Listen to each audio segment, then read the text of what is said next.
Today I've decided to play with regular clay and make a head of a human being using regular clay that I bought from Hobby Lobby.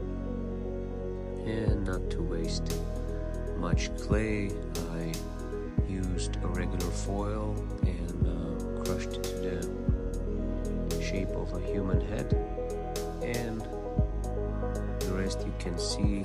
I'll try to actually fast forward it as much as I could because the entire process took from me about an hour and 7 minutes.